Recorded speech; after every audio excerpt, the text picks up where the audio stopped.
Let's talk a little bit about why they're doing this.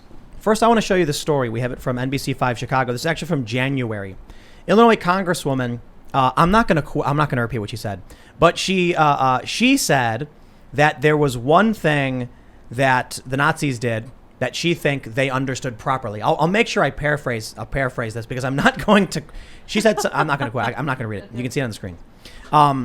This congresswoman was heavily criticized for essentially making a statement that the Nazis were effective in a certain way, and that was targeting children. NBC says a newly sworn in congresswoman from Southern Illinois quoted Adolf Hitler as she spoke outside the U.S. Capitol, saying the Nazi leader, she believed, got one thing correct. Rep. Mary Miller was speaking at a rally in D.C. when a Twitter user posted the video Tuesday showing a portion of her speech. What she was trying to say was that one of the goals of the Nazis was to target children so that they could erase the worldview of the parents. Mm-hmm. And through that, in about 20 years, they won. Right. And they took over. Let me actually show you this. We have this article from mssu.edu. They say, Hitler's first act of business after the election was the revamping of the German education system to include extensive military training as well as anti-Semitic propaganda. He then could use this brainwashing of the children against rebellious parents. Quote, when an opponent declares, I will not come over to your side, he said in a November 1933 speech, I will calmly say, your child belongs to us already. What are you? You will pass on. Your descendants, however, now stand in the new camp. In a short time, they will know nothing else but this new community. And there you go. Right. That's exactly what they're doing. Now, I want to let you know why I'm pessimistic. You know, they tried to censor Hitler. It didn't work. Who did? What was it? In Germany, there were efforts to. He was imprisoned. Mm-hmm. You know, he was censored. It didn't work. He was able to indoctrinate people and children, and gained power and became the Führer. So interestingly, we see all of these states saying they're going to ban critical race theory teachings, and I don't know if it will work. Telling a teacher they can't teach this, does that mean the teacher's all of a sudden going to be like, well, I can't quote anymore? Or are they going to be like, no, don't tell anyone? They're doubling down. I mean, that's what the NEA resolution is about. It's basically saying we're going to fight this and we're going to make sure that we teach it. And, as you were reading that quote, I was just thinking back to, again, why I know that this is something that everybody's got to care about. Because when I was fighting the issue of how extremism came into my Muslim community, all I had to do is go back to this word that everybody's learned now, right? The madrasa, the religious school. That's where they grab the kid, they bring them in, they indoctrinate them. In our modern day, it was the Saudi government that was creating those schools in Pakistan, throughout the Middle East, and that's what created our Taliban, our jihadis of today. And now this has been our fight in that community against an ideology, and we have made progress. Like, I want you to actually have hope, because we do have rights in this country. We're taking them to court.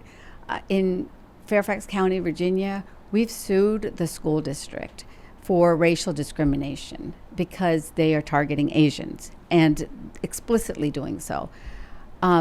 We have parents who are it was awesome. I love it. I saw Not My Idea as an exhibit in a lawsuit out of Illinois. Nice. This is what we have to do, because parents do have rights. We have right to privacy.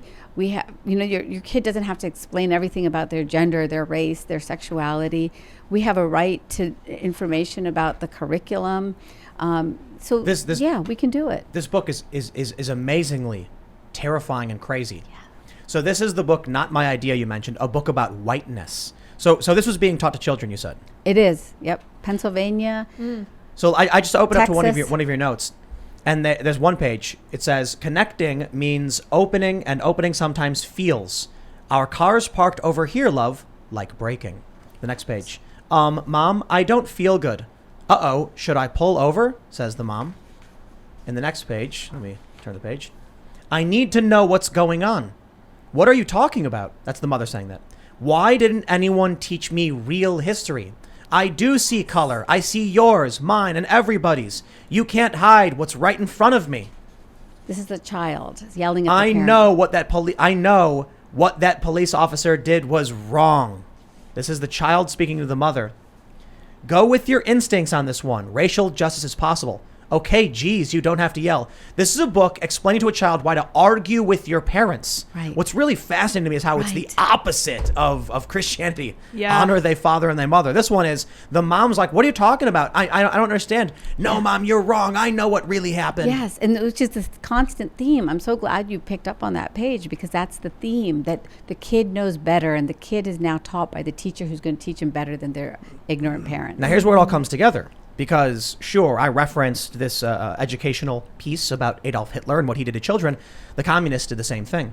They wanted the children snitching on their parents. Yes. So the parents would be sitting there reading the paper saying, Stalin, and turn the page, and the kid would go, oh, and then run to school. My dad said this, and then the dad's in the gulag. Right, right. And so many of the parents that are in the school that my son just graduated from, they survived the Cultural Revolution.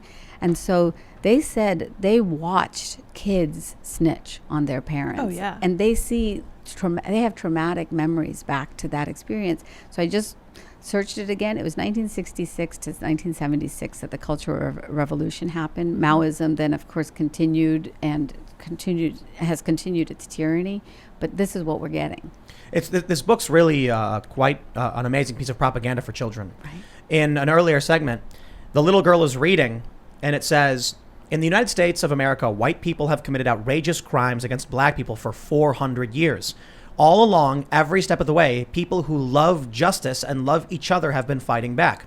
You know, they take a morsel of truth. Right. This country has its bad history, as do most countries. I mean, look at the history of any European nation and see the horrible things they did. Any nation. But I would say any nation. Right. India has had tyranny by its own people. Countries in Africa have had tyranny. Latin America. What was it? The word slave comes from Slav. Mm-hmm. Now, here's what's fascinating. What this book is doing is it's outlining what children should do after they've been indoctrinated by the cult worshippers at these schools. After they start teaching the children these things and demonizing the country, demonizing their own parents, the book then goes on to explain how the child should yell at their parents about how they were lied to, how they don't feel good, how they do see color. Yeah. They're going to indoctrinate your kids and then use books like this so the kids have a game, they're indoctrinated not only on what to believe, but how to react to their parents when their parents challenge them. Yeah, and what they basically are doing, like for example, in a St. Louis suburb, the curriculum design person literally wrote a memo to the other teachers saying, this is the stuff that you should hide from the curriculum. Wow. Online. Yeah. Wow. Yeah. This book, you should kind of go It's through the whole Exhibit thing. A, right? I mean, look at the first page is when grown-ups try to hide scary things from kids. Oh no, not again. What? Are you serious? Mom, what? Not again. Yeah. She says, who is that with their hands up? Why is that policeman screaming at him? Right. As if to imply the parents secretly know what's going on but don't tell their children. Right. And it's always a conspiracy of silence that the parents are perpetuating that the teacher now will break. And of course, there are teachers, we're getting leaks from teachers all over the country. We have teachers who are just so afraid of speaking up. One awful example, Portland, Oregon, a suburb, Beaverton.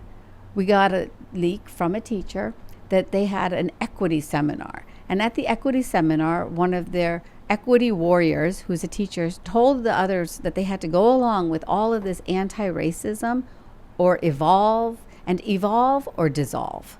Lose their jobs. They should. Well, walk away. Stop doing it. Yes, it's such a tragedy, you know, that there are people of conscience who really do not believe in any of this, and right now their livelihood is on the line. Yeah, we got a dark future heading towards us. No, we do not, because we are fighting back. That's right. what I want to tell you. I am literally sitting here, the embodiment of a mom who just captures, you know, the stories from morning till night. We do it. We are thousands of parents. You know, those school board meetings that you're seeing, it's happening because courage is contagious. Yes. Well, courage is contagious. Let's hope Bannon was correct. When the parents see this stuff, they will step up and yell out. They are yelling out. But I will say there are a lot of people online. They say they're scared to use their real names. They're scared to use their actual photos. They're scared to speak up at work because they'll lose their jobs. people respond to me saying, Tim, you don't have kids. You have no idea what it's like. I'm not going to risk my family over this. Right, I know. And my response is, but you are. When your little girl comes home calling you the bigot and the monster, when she turns 16 and she's reading all of this stuff and she says, you're evil and nasty, and runs away and hates your guts. When your child grows up in a world being told that they're evil and an oppressor, why would you sacrifice the world that your children are going to be inheriting? But I get it. I suppose people are scared and would rather put food on the table and have their kid grow up in a gulag for resisting than to actually stand up now and fight hard to succeed. I get it. It must be scary. I'm not going to pretend like I know what it's like to have kids, but I can certainly tell you, you've got a stack of books. How many books is this? 15? I know. And we left books back in we the didn't car, bring them all right, in. Lydia? Yeah, there's a whole bunch of them. But the thing is, I want to just tell you that the parents are figuring out ways. You know, what's happening is they are setting up Instagram pages like woke at school, fill in the blank, and exposing what's happening. They're sending us secret tips, you know, and they do check the box that they want to be anonymous, but they're getting the information out, the documentation. I wouldn't know about Not My Idea, except that a mom wrote to us about it, you know, and said, this is messed up. So that's where like a single whistleblower, right, then allows us to share it with the world. And that's where every single parent, I think, has so much possibility of power, whether or not, you know, they take the big risks, because there are some people who will take more risks than others and can, but I think everybody's got a role. So do you want to tell people your site where people can send this stuff Sure. that they see? Yeah, please go to defendinged.org. Okay. And it's really simple form. Folks can fill it out, and we have moms working around the clock chasing down these tips. Awesome. Thanks for checking out this clip from the Timcast IRL podcast. If you want to see the full show, come back to this channel, youtube.com/TimcastIRL, Monday through Friday at 8 p.m., where you can leave comments and super chat, and we actually will read your comments on the show.